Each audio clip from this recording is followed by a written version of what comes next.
कई मशहूर फिल्मों में ज़बरदस्त एक्टिंग का लोहा मनवाने वाले नवाजुद्दीन सिद्दीकी की पर्सनल लाइफ सही नहीं चल रही है। काफ़ी वक्त से उनकी पर्सनल लाइफ विवादों में है। कभी उनके भाई को से उनके झगड़े सामने आते रहते हैं, तो कभी उनकी वाइफ एक्स वाइफ को लेकर भी उनके झगड़े सामने आते रहते हैं। कुछ वक्त पहले उनकी वाइफ ने आरोप लगाया था, बाकायदा एक वीडियो बनाई थी और कहा था कि मैं नवाजुद्दीन सिद्दीकी के घर के बाहर खड़ी हूं, लेकिन उन्होंने मुझे घर से निकाल दिया है और वो मेरे बच्चों पर भी तरस नहीं खा रहे हैं। इसके जवाब में नवाजुद्दीन सिद्दीकी ने कहा था कि जिस घर के बाहर वो खड़ी हुई हैं वो मेरी माँ का है और उसमें सिर्फ मेरे बच्चों की एंट्री है, मेरी पत्नी की एंट्री वहाँ पर नहीं है, क्योंकि ये मकान मेरी माँ के नाम है। और जहाँ तक आलिया ये कह रही है कि मुझे बेघर कर दिया है, तो मैंने उनको एक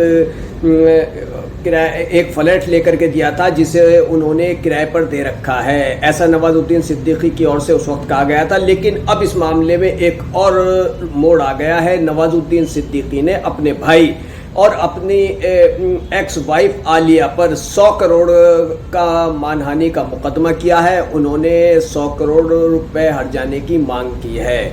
नवाजुद्दीन सिद्दीकी ने दरअसल अपनी पत्नी एक्स वाइफ आलिया पर यह केस बुक किया है, जिसमें कहा गया है कि आलिया पहले से शादीशुदा थी और मुझे इसका पता नहीं था और ना ही उन्होंने मुझे इसके बारे में बताया। उन्होंने मेरे साथ धोखाधड़ी की है, इसलिए उन्होंने इस पर मानहानि का केस किया है। अपने भाई को लेकर भी संपत्ति और हेराफेरी के मामले में उन्होंने केस किया है। अब नवाजुद्दीन सिद्दीकी एक बार फिर से सुर्खियों में है, लेकिन अपनी किसी फिल्म को लेकर नवाजुद्दीन सिद्दीकी काफ़ी वक्त से सुर्खियों में नहीं है, मगर अपनी पर्सनल लाइफ को लेकर के आए दिन उनके झगड़े जिस तरह से भाई से या वाइफ से होते रहते हैं, एक्स वाइफ से होते रहते हैं, उसको लेकर नवाजुद्दीन लगातार सुर्खियों में बने रहते हैं। अब नवाजुद्दीन के बारे में एक खबर और आ रही है कि 100 करोड़ का मानहानि का केस करने के बाद नवाजुद्दीन सिद्दीकी कोर्ट के बाहर अपने भाई और अपनी पत्नी से सेटलमेंट चाहते हैं। हालांकि इस बारे में अभी पुख्ता तौर पर कुछ नहीं कहा जा सकता,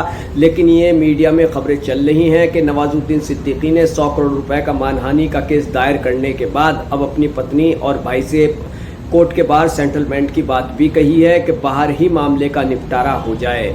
तो ये इनका जो आपसी घरेलू विवाद है ये कम होने की बजाय बढ़ता ही जा रहा है। अब ऐसे में नवाजुद्दीन सिद्दीकी या उनकी पत्नी का या उनके भाई का अगला कदम क्या होगा ये कोई नहीं जानता। बहरहाल बने रहिए हमारे साथ, कीजिए चैनल को सब्सक्राइब। धन्यवाद।